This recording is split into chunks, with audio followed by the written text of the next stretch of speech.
Assalamualaikum warahmatullahi wabarakatuh. Halo, selamat sore pemirsa.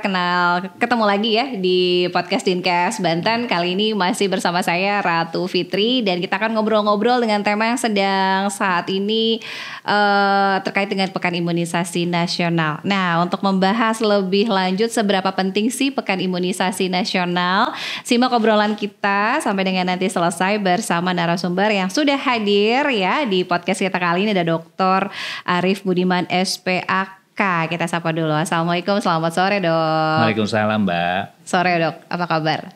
Sore, baik kabarnya. Kabar baik nih. Ya. Kita live juga di Instagramnya Dinkes Banten ya. Selamat sore nih buat teman-teman yang juga nanti akan ikut nonton juga ya, terkait dengan sore. Pekan Imunisasi Nasional. Ini kayaknya lagi gencar banget ya Dok ya. Dari pusat, kemudian juga ke sekolah-sekolah. Ini lagi masif banget. Sebetulnya kemarin tuh sempat ada kejadian luar biasa terkait dengan polio. Betul, tapi bukan betul, di Banten sih sebetulnya ya Dok ya. Iya bukan. Tapi ini pencegahan lah ya.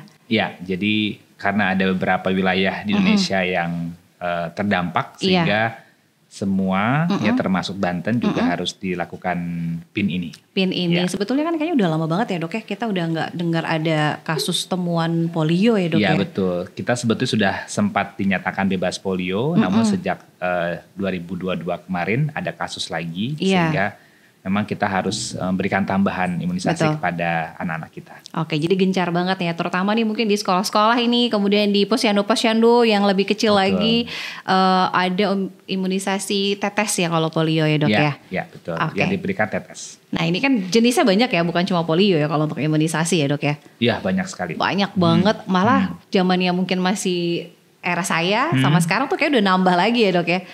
Ya, jadi memang sekarang ini pemerintah sudah memberikan beberapa jenis imunisasi tambahan yang lain ya untuk bayi dan balita. Bayi dan balita. Nah ini pastinya untuk orang tua yang pastinya saat ini sedang lagi hamil, kemudian mungkin nanti pada saat melahirkan, bahkan yang baru lahir saja ini sudah langsung diimunisasi. Betul sekali Mbak. Artinya kan dari mulai bayi baru lahir ini sudah harus diberikan imunisasi. Nah sekarang mungkin kita pengen tanya juga nih Dok, mungkin juga pemirsa ada yang pengen tanya, aman gak sih sebetulnya bayi dan juga anak? Karena kan bukan hanya bayi, karena berkelanjutan ya Dok ya. Bukan hanya pada saat satu kali, saya udah kok tadi vaksin kemarin imunisasi udah selesai. Nggak sampai situ ya Dok ya? Nggak sama sekali. Ini mungkin boleh dijelaskan sedikit, imunisasi ini aman gak sih bagi bayi dan anak? Terus kenapa harus diberikan imunisasi? Ya, jadi imunisasi jelas aman. Ya, kalau tidak aman kita tidak akan rekomendasikan ya untuk diberikan pada bayi dan anak kita. Gini nih, dari kecil kita udah imunisasi. Ya. Jadi imunisasi itu adalah upaya kita untuk memberikan kekebalan kepada anak-anak ini agar terhindar dari berbagai penyakit infeksi yang bisa mematikan dan juga menimbulkan kecacatan. Ya.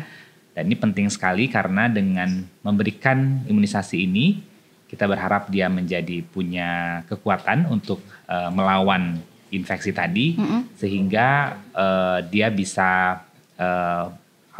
mungkin tidak sampai 100% memproteksi, tetapi ketika misalnya dia kena ya itu gejalanya akan lebih ringan. Ya. Mungkin supaya mudah barangkali terakhir kita kan dewasa juga mendapatkan imunisasi COVID ya Mbak ya. Betul. Jadi memang imunisasi ini spesifik ya untuk penyakit tertentu gitu. Jadi seperti COVID ya untuk COVID gitu ya. Dan sekarang kan sudah kita melewati pandemi ini, salah satunya barangkali juga karena kita sudah dilakukan imunisasi ya secara berkala sehingga kita punya kekebalan terhadap si virus COVID ini. Artinya kita di dalam tubuh kita sudah dikenal gitu ya? Betul, jadi tubuh kita mengenal terhadap virus tersebut. Ketika dia mengenal maka dia tahu tentaranya ini harus mesti ngapain gitu ya. Kalau misalnya dia belum diimunisasi, betul Mbak nggak kenal dia. Sehingga tentu dia akan bingung nih, ini apa nih gitu ya. Gimana cara ngatasinnya gitu ya. Tapi ketika sudah diimunisasi maka si tentaranya sudah punya dan sudah paham nih yang mana yang harus dilakukan gitu. Betul. Ya? Jadi udah ada benteng ya dalam tubuh kita sudah ada benteng, sudah ada kekebalan tubuh. Jadi sudah mengenal kalaupun misalkan ada, artinya tidak sama sekali tidak terkena atau terjangkit atau tertular penyakit tadi, tapi meminimalisir resiko. Betul. Jika Jadi, tidak sama sekali imunisasi, gitu ya dok ya? Ya, jadi masih mungkin terkena penyakit tersebut, tetapi ketika kena ya gejalanya lebih ringan. Dan tidak menimbulkan komplikasi yang berat begitu. Oke. Dan mungkin juga biasa terdengar ada herd community ya, istilahnya komunitas imun gitu ya. Komunitas komunitas ya, atau herd immunity kita bilangnya. Iya. Jadi buat yang nggak sama sekali, kan ada ya mungkin ada beberapa yang nggak boleh sama sekali. Otomatis kalau imunitas yang kelompoknya sudah aman, itu meminimalisir resiko yang itu juga ya dok ya. Kalau misalnya ada beberapa dari kita yang atau anak-anak kita yang tidak diimunisasi ya, kemudian bisa terlindungi karena barangkali cakupan imunisasi di segi lingkungannya cukup baik karena banyak yang diimunisasi. Kalau misalnya nanti cakupannya sedikit ya, tidak sesuai dengan target, maka tentu imunitas yang di community tadi jadi tidak terbentuk, sehingga anak-anaknya akan lebih mudah terkena infeksi. Nah ini juga ya salah satu tujuan imunisasi ini juga untuk tadi menciptakan herd community tadi ya. Betul sekali, nah dok, ini kan tadi di awal kita udah ngobrol nih, imunisasi atau vaksin itu banyak, bahkan dari yang baru lahir sampai nanti dia beberapa tahun kalau anak tuh sampai usia 18 tahun. 18 tahun ya. Bukan berarti 1 tahun selesai ya dok ya? Enggak selesai, masih ada. Ada yang diulang gitu ya dok ya? Ada diulang juga, ada juga emang imunisasi yang baru diberikan di usia anak ataupun remaja.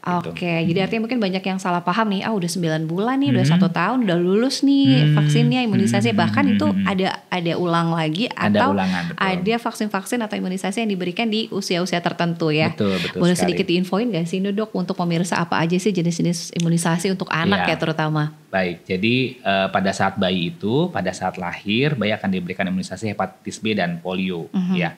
Kemudian usia 1 bulan dia akan mendapatkan imunisasi BCG itu untuk TBC. Kemudian di usia 2, 3, 4 bulan itu akan memberikan imunisasi DPT. Kemudian hepatitis B dan juga polio. Dan sekarang tambahannya dari pemerintah juga memberikan pneumococcus PCV ya, dan juga rotavirus. Kemudian di usia 9 bulan nanti akan diberikan imunisasi MR. Dan sekarang sertai dengan imunisasi polio yang diinjeksi pada saat usia 9 bulan tersebut. Oh itu injeksi, bukan lagi oral ya? Ya, jadi kalau yang usia 4 bulan sama usia 9 bulan itu diberikan polio injeksi. Ya, 4 bulan sih yang polio oral juga dikasih juga, jadi double gitu ya. Kemudian di usia setahun nanti ada imunisasi booster daripada pneumococcus ya. Kemudian di usia 1,5 tahun itu akan mendapat imunisasi booster untuk DPT, hepatitis B dan polio. Booster itu artinya diulang ya dok ya? Ya, jadi tambahan ya. Seperti kemarin kita vaksin COVID kan ada ulangan-ulangan seperti itu kurang lebih ya. Kemudian nanti di usia sekolah nanti akan ada lagi imunisasi ya yang dilaksanakan melalui program BIAS ya. Itu biasanya di bulan Agustus dan bulan November. Bulan imunisasi anak sekolah ya dok Betul. Itu MR, kemudian ada TT sama TD ya. Kemudian juga untuk anak perempuan itu di usia kelas 5 dan kelas 6 itu mereka mendapatkan imunisasi HPV sekarang ya. Human papillomavirus untuk mencegah kanker di rahim ya pada anak perempuan. Ya, banyak ya dok ya? Jadi vaksin itu masih banyak. Ada lagi sebetulnya beberapa imunisasi mungkin yang belum masuk program pemerintah ya. Di antaranya seperti varicella ya atau cacar air ya, kemudian hepatitis A, kemudian influenza, kemudian juga tifus ya, tifoid ya, kemudian juga barangkali sekarang ini ada imunisasi untuk demam berdarah ya. Nah ini belum masuk ke dalam program pemerintah. Tapi bisa di program mandiri ya. Iya, betul kalau misalkan sekali. Sangat butuh banget boleh ya bisa datang. Iya, bisa datang ke fasilitas kesehatan yang bisa memberikan imunisasi. Oke, dan itu bisa dikasih dari mulai anak-anak ya dok ya, tambahan kalau tadi ya. Kalau untuk yang mana? Yang varicella dan cacar air ya, dan hepatitis A itu umur 1 tahun diberikan. Kemudian untuk tifoid ya itu diberikan usia 2 tahun. Kemudian untuk dengue ya demam berdarah itu diberikan ada yang dua jenis vaksin, ada yang mulai usia 6 tahun, ada yang mulai usia 9 tahun. Oke, ya. pokoknya lebih lengkapnya sih harus konsul dulu ya dok ya. Iya pastinya. Ini kan ya. ada yang memang program pemerintah, artinya kalau program pemerintah kan memang sudah subsidi dari pemerintah, artinya tinggal datang saja ke fasilitas kesehatan dan itu bisa diakses secara gratis ya dok ya. Gratis, bagaimana tinggal orang tuanya membawa putra-putrinya ke tempat imunisasi tadi. Apalagi ada program dari pemerintah, jadi dimanfaatkan banget ya harusnya ya dok. Jangan sampai kelewat gitu ya. Kan kalau biasanya zaman dulu kita harus bayar lumayan mahal ya untuk beberapa imunisasi begitu ya. Nah sekarang sudah ditambah imunisasinya oleh pemerintah. Tinggal datang aja. Nah gitu, betul, tinggal datang aja. Kemudian bawa nih buku KIA. Itu kan karena ada rekam jejak begitu ya atau ininya ya. Atau mungkin kami juga dari Ikatan Dokter Anak Indonesia, kami punya aplikasi Primaku ya, itu bisa di-update begitu ya dok? Download gitu ya. Situ nanti bisa dimasukkan ya tanggal lahir dan sebagainya dan dituliskan juga riwayat imunisasi, nanti akan diingatkan imunisasi apa yang belum diberikan dan kapan harus diberikan. Iya, karena kalau buku kan bisa ketinggalan ya. Kalau sekarang handphone tuh udah nggak bisa jauh-jauh. Nggak mungkin ketinggalan ya dok ya. Stres kayaknya kalau bener, dompet ketinggalan biarin aja. Iya. Kan ada m-banking, ada pembayaran-pembayaran lain. Di sini semua ya. Udah semua di sini. Ini memudahkan juga untuk kita mengingatkan sebagai orang tua ya. Udah sampai sejauh mana. Nah kemudian dok, dari sekian banyak tadi ya jenis-jenis imunisasi ini, banyak masyarakat atau orang tua ya, aduh nanti anak saya lagi sehat imunisasi malah sakit. Nah ini seperti apa sih dok untuk bisa merubah mindset? Sebetulnya kan itu respon tubuh ya kalau kita ada gejala ringan misalnya gitu. Gimana sih dok? Jadi memang ada beberapa efek ya yang bisa mungkin muncul ketika kita berikan imunisasi. Tetapi efeknya itu ringan. Ya, jadi tentu daripada si anak ini sakit dulu yang berat begitu ya, baru dapat kekebalan, mendingan kita kasih dulu imunisasi ini yang sebetulnya sebagian besar sih tidak menimbulkan efek ya. Yang ringan itu juga terjadi hanya sebagian kecil saja ya. Tetapi kekebalan yang akan didapatkan oleh si anak ini bisa berlangsung lama gitu. Dan dia akan terselamatkan dari resiko kecacatan dan juga kematian karena penyakit-penyakit infeksi yang berat tadi. Nah, lebih pilih mana nih ya? Betul. Ini investasi kesehatan paling sebetulnya. Demam ringan paling lama 2-3 hari begitu ya. Itu biasanya sih kita kasih obat penurun panas begitu. Habis nanti itu juga selesai akan ya. Itu tergantung kondisi anak juga ya dok? Ya, nggak semua. Nggak semua disertai demam vaksin akan menyebabkan demam begitu ya. Dan tidak semua anak juga mengalami hal yang sama gitu. Iya. Artinya pada saat akan mendapatkan vaksinasi atau imunisasi tadi, kondisi anak itu harus seperti apa sih dok? Ada persyaratan khusus nggak sih? Apakah memang betul-betul harus kondisi sehat gitu? Ya, prinsipnya anak itu harus dalam kondisi sehat ya, karena kan kita memberikan imunisasi tujuannya untuk si anak supaya bisa menimbulkan kekebalan dalam tubuhnya begitu ya. Walaupun imunisasi ini ada yang imunisasi aktif dan juga pasif. Kalau yang pasif itu memang langsung dikasih tuh Mbak. Tapi kalau yang aktif ini jadi tubuhnya sendiri akan nanti membentuk si kekebalan tersebut ya. Nah, tentu pada saat kita beri imunisasi itu anak harus dalam kondisi sehat ya. Jadi kalau misalnya anaknya sedang pengobatan khusus ya, misalnya seperti penyakit autoimun misalnya gitu ya, diberikan obat steroid, tentu kita tidak berikan dulu ya. Tapi bukan berarti bahwa mereka tidak bisa diimunisasi. Nanti setelah pengobatannya selesai begitu ya, beberapa waktu kemudian, misalnya kalau untuk steroid itu kita kasih waktu 3 bulan biasanya. 3 bulan kemudian dia boleh diimunisasi ya. Berikan jangka waktu berarti ya, jarak ya. Jangka waktu, betul ya. Jadi prinsipnya itu, kalau imunisasi itu anaknya harus dalam kondisi yang sehat. Harus kondisi sehat. Paling kalau misalkan memang ada sesuai jadwal nih, harusnya udah harus jadwal vaksin nih. Tapi kondisinya nggak sehat, otomatis ditunda sedikit dulu ya. Boleh mundur sedikit nggak apa-apa.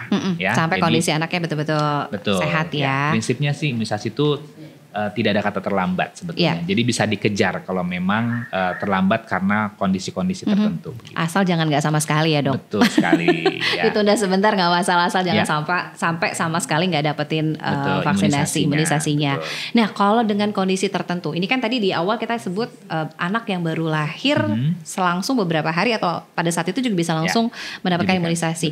Kalau dengan kondisi anak yang lahir dengan bayi prematur, ini seperti apa nih dok? Apakah juga menunggu kondisi dengan berat badan yang ideal dulu atau seperti apa? Ya, pertanyaannya bagus Mbak. Jadi memang kalau bayi prematur kita lihat dulu berat badannya berapa. Ya, kalau misalnya di atas sama dengan 2 kg, sebetulnya kalau kondisi sehat boleh diberikan imunisasinya. Tapi kalau misalnya belum, maka kita tunda dulu ya sampai berat badan cukup untuk diberikan imunisasi. Dilihat dulu ya dengan kondisinya tadi, kemudian berat badannya sudah sesuai atau minimal enggak gitu ya berat badannya. Kalau misalnya berat badannya masih di bawah 2 kilo biasanya kita tunda dulu. Sampai dengan nanti ideal baru nanti bisa mendapatkan vaksinasinya atau imunisasinya. Jadi jangan khawatir ya dok ya. Masih bisa dikejar. Masih bisa dikejar. Asal jangan nggak sama sekali gitu ya.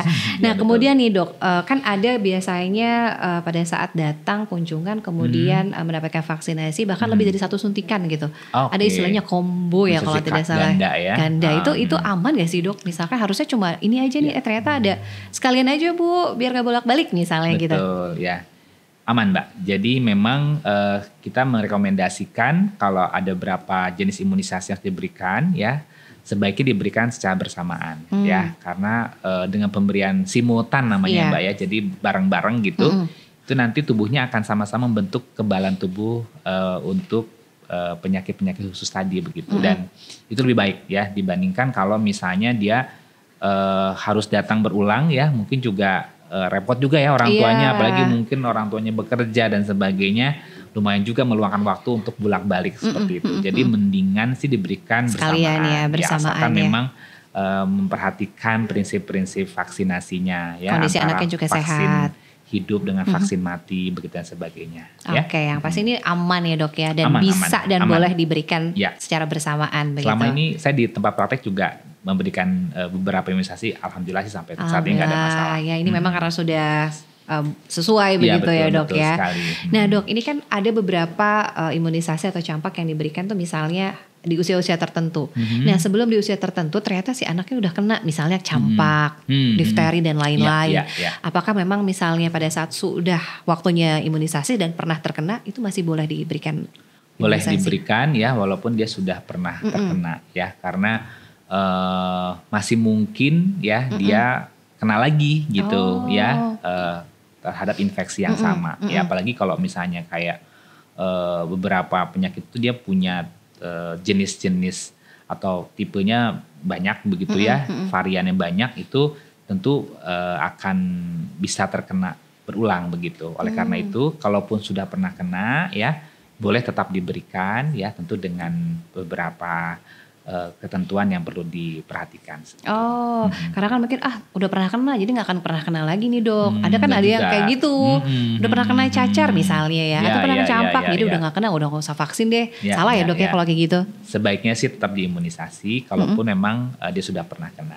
Jadi untuk bisa lebih memprotek lagi ya dok ya. Ya karena bisa saja berulang infeksinya. Bisa aja berulang, tergantung kondisi anak tersebut ya dok ya. Betul. Nah itu tadi ya. Kemudian nih dok, ada juga pertanyaan terkait dengan ada yang menderita epilepsi begitu ya anak-anak. Ini masih boleh nggak sih alergi begitu ya? Epilepsi, alergi dan lain-lainnya apa masih boleh? Ya, jadi prinsipnya kalau si epilepsinya ya, kemudian juga alerginya terkontrol dan pada saat itu dia kondisinya sehat, baik begitu, boleh saja ya. Bahkan pada beberapa kondisi anak yang rentan istilahnya ya itu tuh tetap harus diberikan karena tentu dengan kerentanannya tadi dia akan lebih mudah terkena penyakit infeksi dibandingkan dengan anak-anak yang sehat gitu. Ya. Tapi ada perbedaan nggak sih dok misalnya dosisnya atau misalnya jenisnya khusus untuk anak-anak yang tadi ya misalnya ada penderita epilepsi dengan anak yang sehat begitu. Apakah dosis dan juga jenisnya sama untuk imunisasi tadi? Tetap sama ya. Yang penting tadi kondisi si anaknya pada saat diberikan imunisasi ini dalam kondisi yang baik begitu ya sehingga kita bisa berikan. Termasuk yang alergi juga ya dok ya? Betul. Ya, dan itu memang aman ya dok ya walaupun dalam kondisi. Kalau dia sedang tidak konsumsi obat steroid jangka lama bisa diberikan. Ya. Nah kalau kondisi tertentu nih kan biasa anak-anak ada yang suka takut, kemudian pada saat diberikan vaksinasi, kemudian maaf misalnya muntah atau yang oral dan lain sebagainya, itu diulang atau gimana dok? Ya tentu kita mesti melihat ya seperti apa dia muntahnya gitu. Apakah begitu dia dikasih kemudian dia langsung memuntahkan semuanya yang barusan kita kasih, ya mungkin kita bisa ulang. Tapi kalau misalnya dimuntahkannya beberapa saat setelah kita berikan imunisasi, artinya berarti sudah tertelan ya. Ya mungkin tidak perlu kita ulang lagi. Dilihat kondisinya saat itu ya. Betul. Oke, sejauh ini dok, ini kan kabupaten kota di Provinsi Banten ini luas sekali ya. Betul. Kalau dilihat dari segi masyarakatnya sendiri begitu, apakah memang sudah mulai aware gitu ya untuk mendapatkan vaksinasi? Karena tadi yang di awal nih banyak yang udah 9 bulan udah cukup nih kayaknya, udah setahun udah cukup nih. Padahal kan tadi ada program dari pemerintah ya, betul, yang diberikan tambahan-tambahan yang lain dan itu pun juga sama-sama gratis. Sejauh ini seperti apa sih dok kalau di lapangan sendiri mungkin dokter melihat? Iya, jadi sebetulnya sih sebagian besar mengikuti ya program ini kalau kita lihat ya.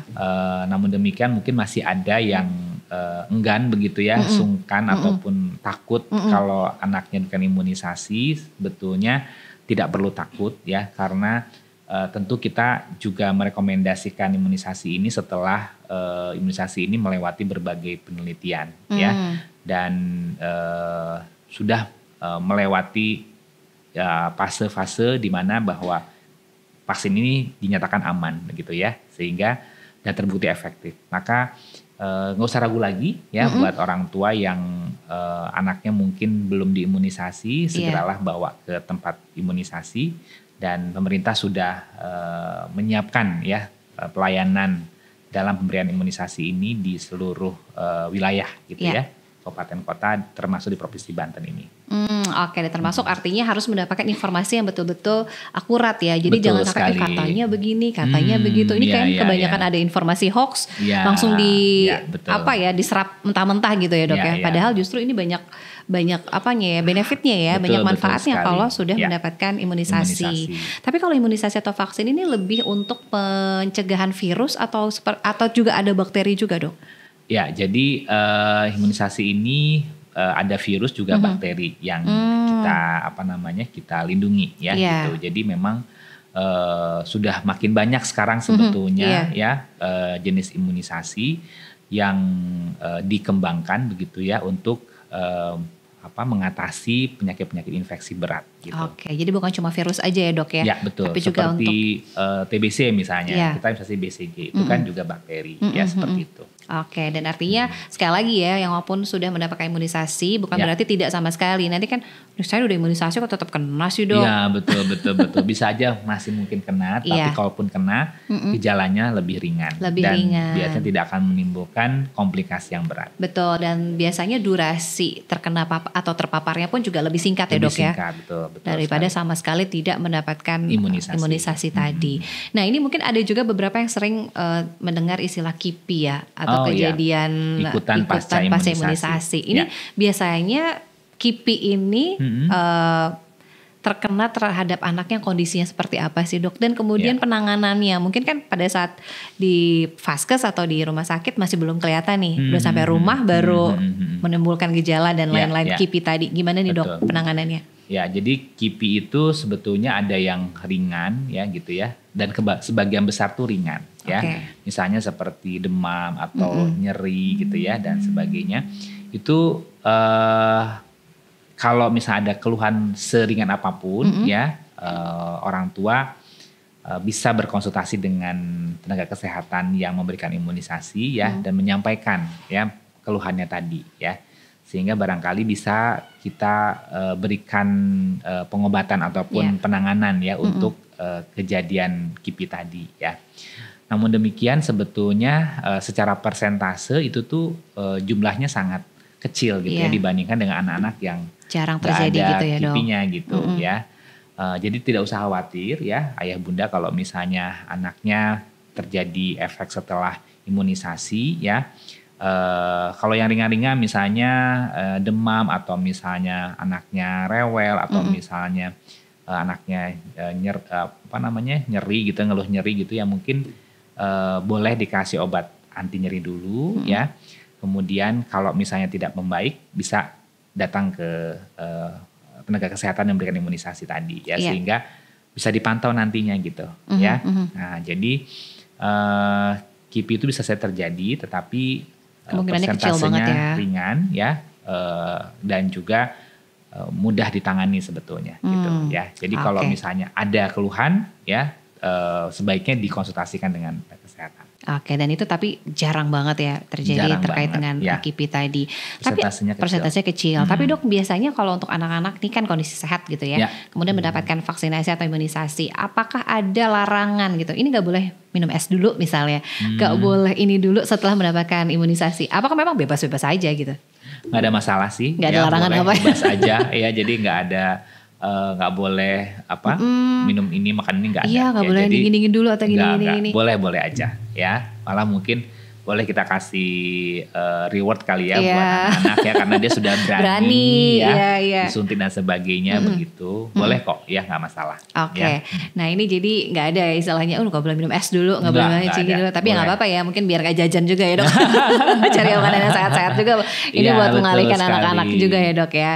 Nah ini kalau misalkan ada misalnya di sekolah kan sekarang ada program juga gitu ya. Kemudian ibunya lupa nih udah ikuti posyandu, ikut di sekolah juga ternyata kecolongan dapat lagi.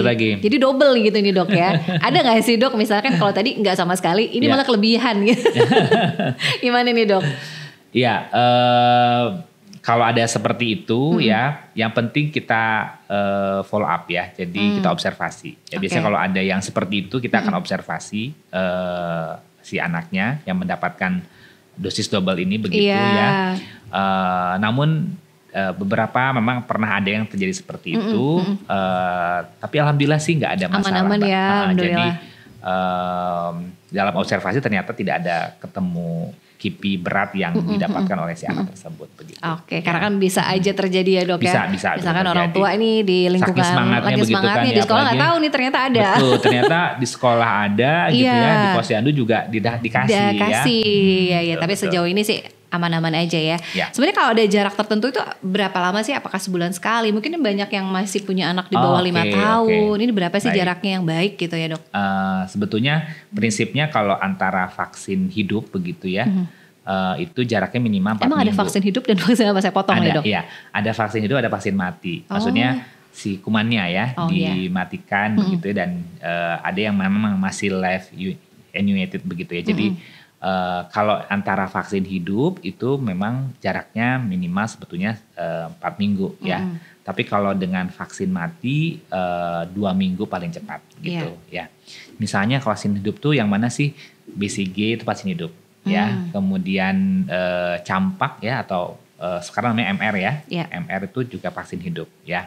Polio yang tetes juga vaksin hidup, tapi untuk polio sendiri memang ada kekhususan, tidak ada jarak khusus dengan imunisasi yang lain. Kalau untuk vaksin polio oral. Ya, gitu. Jadi kalau misalkan kan ada posyandu dikasih polio, ini di sekolah ada polio lagi gitu, dapat lagi nggak masalah ya dok ya?